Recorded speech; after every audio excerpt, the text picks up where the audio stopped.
Bismillahirrahmanirrahim. Para sahabat yang dirahmati Allah. Di sini saya mau sedikit membahas tentang praktik atau tata cara sholat Id. Dan insya Allah kita semua umat muslimin, muslimat besok akan melaksanakan sholat sunat Idul Adha. Sebagaimana kita ketahui bahwasanya sholat Id itu ada dua, yang pertama Idul Fitri dan yang kedua Idul Adha.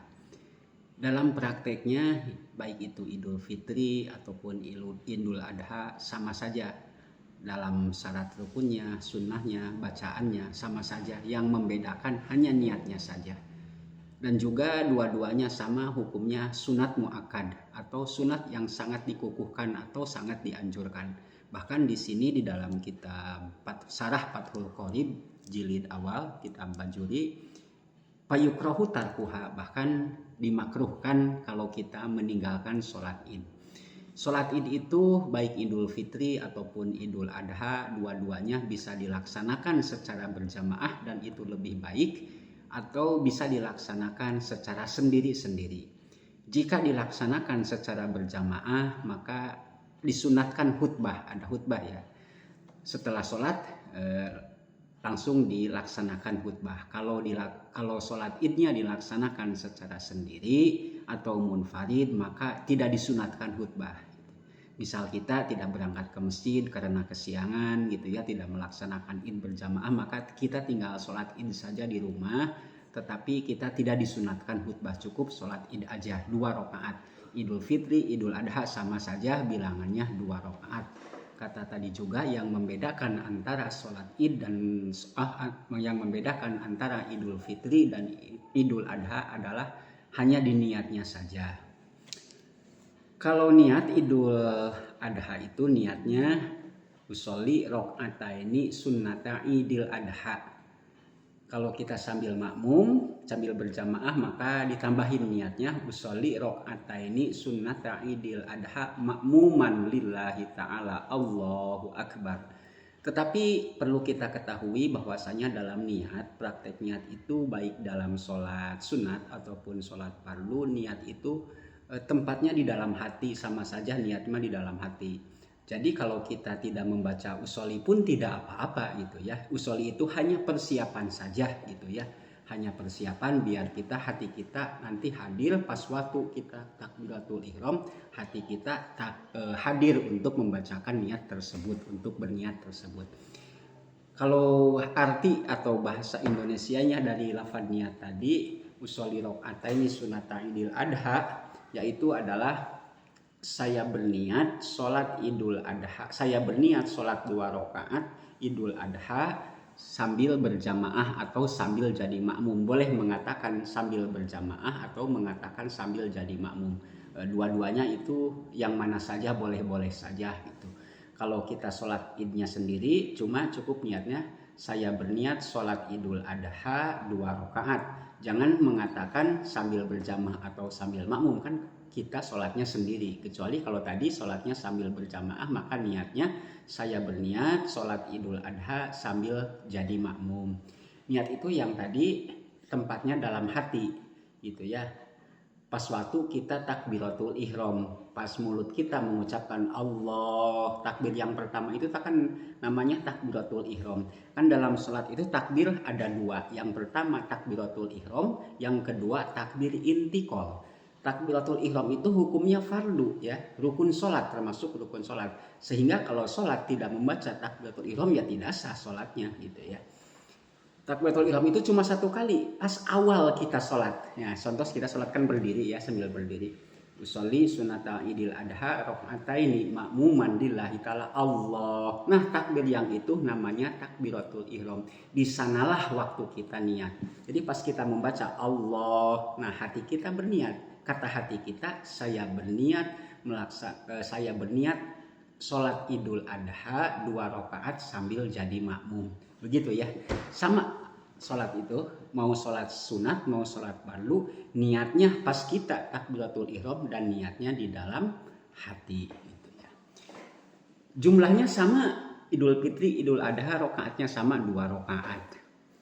Dalam rakaat pertama kita disunahkan membaca takbir 7 kali setelah membaca doa iftitah. Jadi setelah kita takbiratul ihram, yang takbir pertama itu yang kita berniat, yang usolli sunat idul adha rakaat ini makmuman lillahi ta'ala Allahu akbar. Nah setelah itu kita membaca doa iftitah. Doa iftitah itu banyak, di antaranya Allahu akbaru kabira walhamdulillahi katsira wa subhanallahi bukratan wa asila.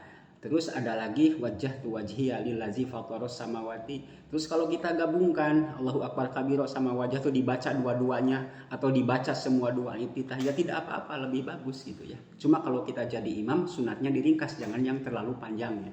Makruh hukumnya gitu ya dalam kitab fikih. Kalau imam jangan terlalu panjang gitu ya. Doa iftitahnya cukup satu saja. Atau kita juga membaca doa iftitahnya cuma satu saja pas kita takbiratul ihram Allahu akbar langsung wajjahtu wajhiya.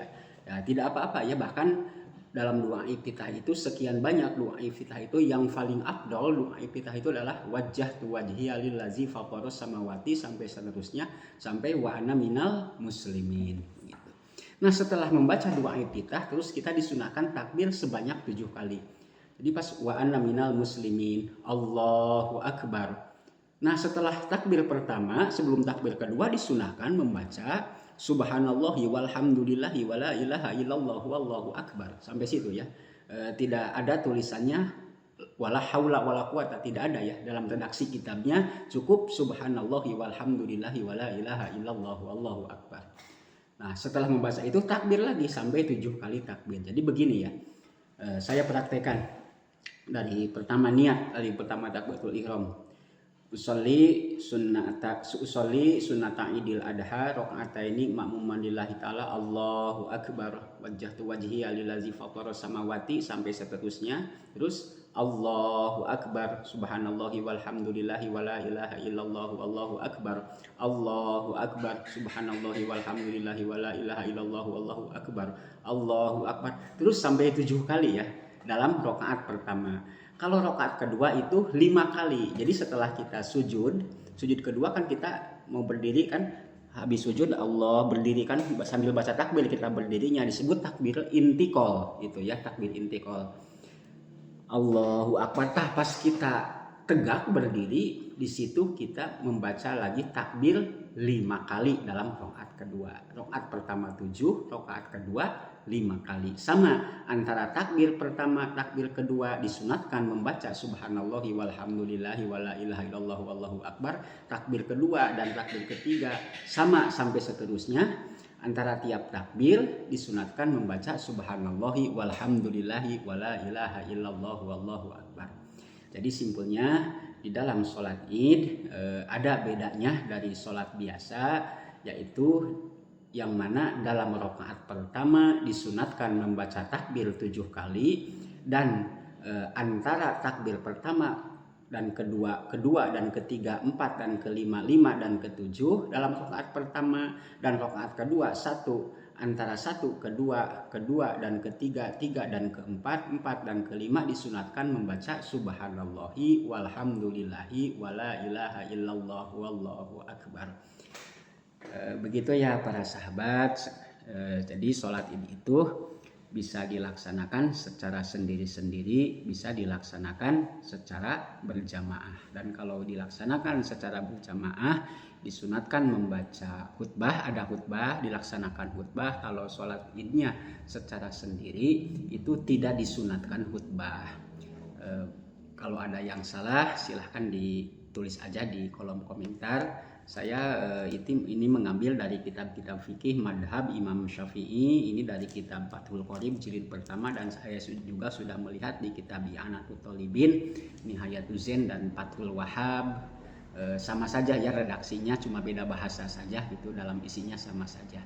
Wallahu a'lamu bishawab. Semoga bermanfaat, semoga kita semua ada dalam rahmat Allah Subhanahu wa taala. Wassalamualaikum warahmatullahi wabarakatuh.